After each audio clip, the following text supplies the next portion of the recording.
Hi everyone, welcome back to part two of part one of chapter 18, financial management. And some of the key takeaways, I'll just summarize them real quick from the last video section, was that the CFO, the chief financial officer, is the be all and the end all of the purse strings of a company and financing the strategic plan, the long-term plan, making sure that there's enough money coming in to execute on it. We also talked about the three ways that companies go out of business. One is undercapitalization. That means you have enough money to open the doors, but you don't have enough money to survive any downdrafts. And that's vital to make sure that you have some staying power, okay? Because you go through all this emotional and financial energy to get your business on the footing, and then all of a sudden you run out of money 6 months in, and that's happened to companies here, of course. I mean, it's example down the street from where I used to live. Somebody opened a spin studio. Spin classes were a great idea, great exercise, especially 5,300 feet. But that person opened them, and then like 2 months later, the pandemic hit. So, I mean, for a year and a half, I haven't driven by there lately, but I mean, they must be closed. But I mean, the pandemic just put the kibosh on that. Because you can't have heavy breathing people with COVID, right? I mean, even with masks. So, in a tightly enclosed space is really what it is. Something nobody ever really worried about before. So that's the kind of downdrafts your company could hit. Poor control over cash flow is another business killer. And then the last of the three evil spirits of business death is inadequate expense control, spending money on things you don't really need to spend the money on. Okay. I mentioned in the previous section capitalization. Monday I'm going to talk about how to get funding, the types of funding, and the pros and cons of different types of funding. So that's something we'll talk about on Monday. But there's a few other areas I want to go into to start off chapter 18 before the weekend. But a quick story, a real life story. I was working a deal with a Fortune 500 company. This is when I was selling software, and this was a big deal. This was an enterprise software sale. So it was software for the entire Fortune 500 company, a license for them to use. And the deal was in excess of $1 million, which was a big deal for them, for us, and for me personally. Just as we're about to, you always live in mortal fear that, okay, what possibly could happen just as this deal's about to get done. And the customer says, Bill, everything looks good. We're going to get the CFO to sign off on it today. But CFO had a question. Will you take American Express for this order? It's $1 million order on American Express. I mean, I use mine to get gas and stuff like that. I can't imagine putting $1 million on it, but I'll ask, what the heck? Do you guys usually do that? And they said, well, sometimes we do. And so I went to our accounts receivable people. Of course, accounts payable are the ones who pay the bills. Accounts receivable are the ones who get the money in. And this time we were a fairly large company. I'd say we had revenues probably well north of 100 million, probably closer to 500 million. And so $1 million again is a big order for us, but I asked the account receivable person, I said, can we take a credit card? Can we take American Express for this $1 million order? And the guy's like, man, we've never been asked that before. That's honestly kind of a crazy question, but I'll check. Hey, for this order, we'll do kind of whatever we have to do, right? I said, yeah, right. And so he calls me back an hour later and says, yeah, if, American Express will extend that limit to them, then we'll accept it. If Amex transfers the funds to us, we're all good. And so we did that, and it went great. And usually when you get a deal of that size, you take the client out for a nice dinner. Company, of course, picks up the tab. And so we did. We went out to dinner, and I said, you know, if you don't mind me asking, because we've never had somebody ask to put $1 million on a credit card. What was the reasoning behind that? If you don't mind me asking. And he says, no. He says, yeah, I'm happy to tell you. He said, now that the deal's done. He says, American Express gives us 1 million membership reward points, you know, affinity points, for putting that amount of money on our credit card. And those points pay for airfares.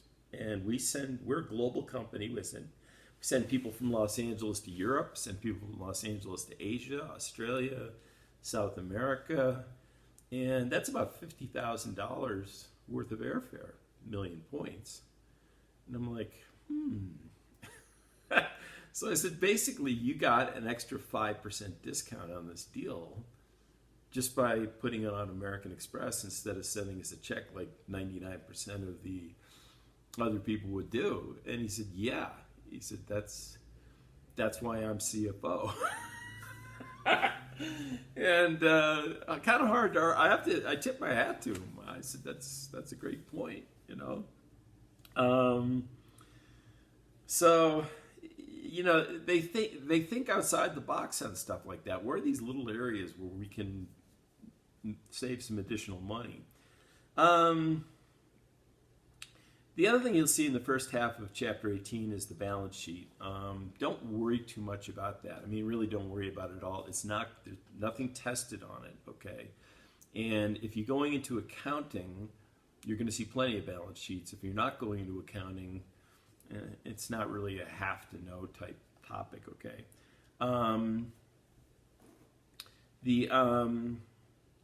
So if you have questions on it, if you want to know what things represent on the balance sheet, just ask, and I'll be happy to go there with you.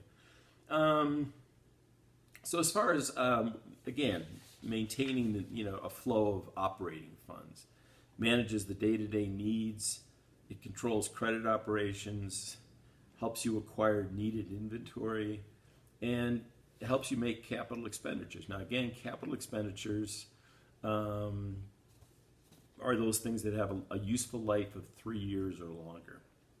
Anything shorter than that, typically, from accounting purposes, tends to be categorized as a short-term asset. Okay, longer than that is a long-term capital expenditure, and they're taxed differently too. They're depreciated differently. So it's interesting to make that distinction, or useful to make that distinction. The brain was jumping ahead. Interesting ethical decisions is also discussed in the chapter.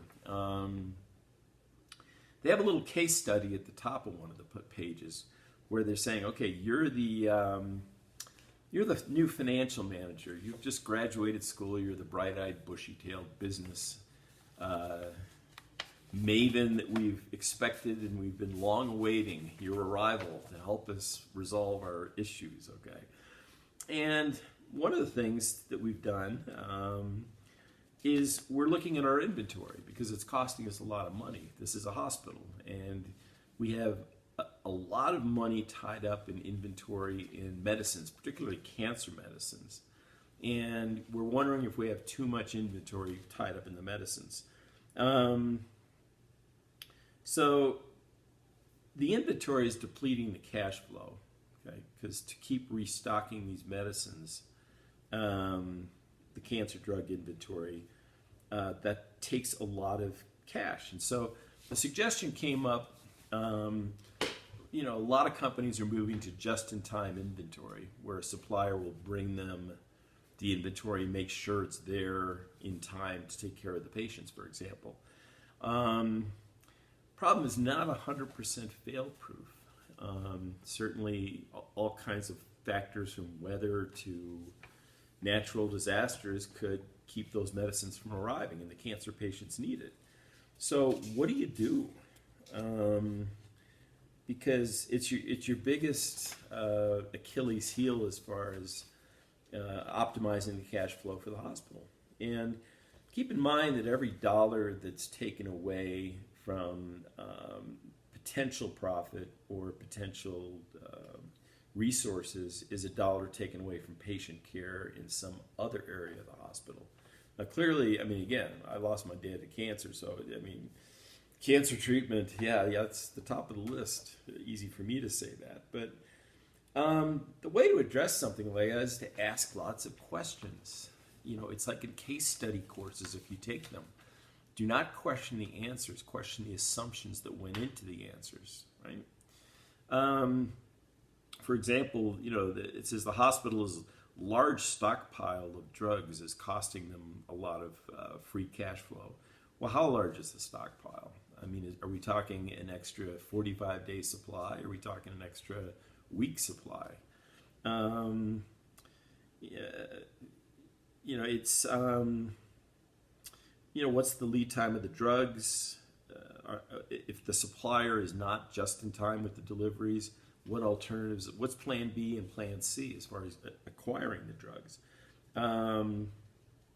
Ask suggestions from the doctors, because the doctors are the ones raising hell about it. They're saying, well, you're cheating patient care and it's all about the bottom line. And it doesn't have to be. I mean, it could be, but, you know, this is where you want to be collaborative. And this is in real life, too. You really want to, I mean, it's a lot easier to debate a solution with somebody if you solicit their opinion, too, and flush out the pros and cons of it.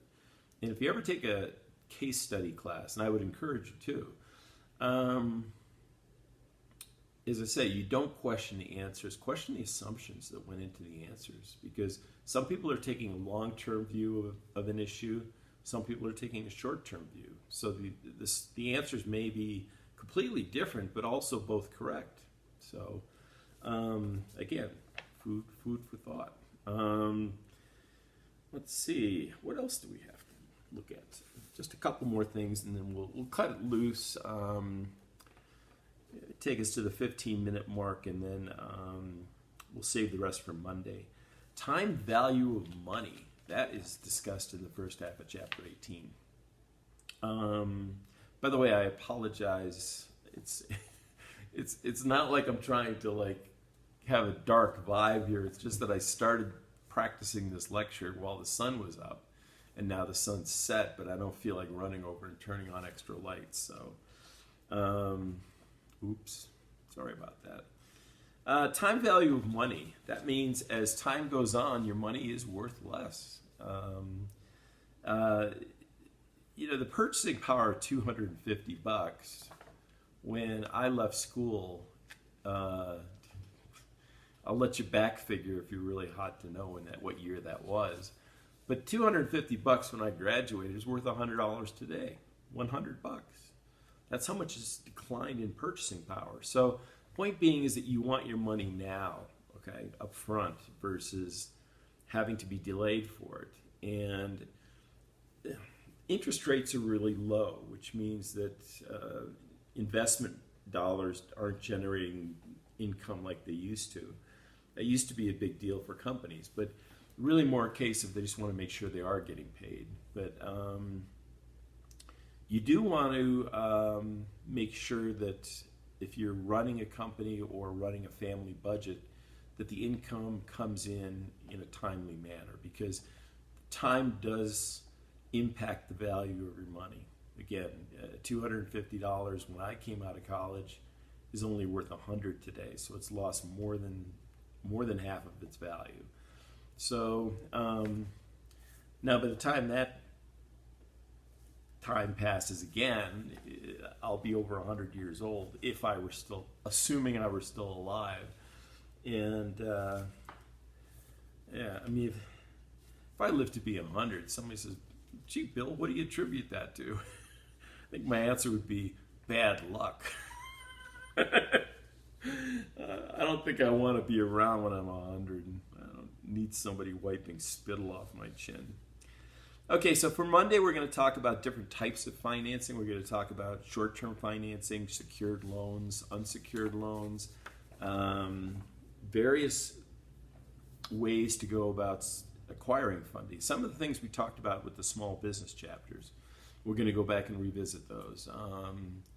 Everything from venture capitalists to small business loans to short-term loan sharks down in some seedy alley of downtown Denver. Now, we're not going to spend any time on them, but typically SBA, banks, friends and family is another one. But we'll cover all of those areas too, because again, capitalization is important, cash burn is important, and we'll flush those subjects out a little more on Monday. So have a great weekend. Any questions in the meantime, please let me know. Thanks.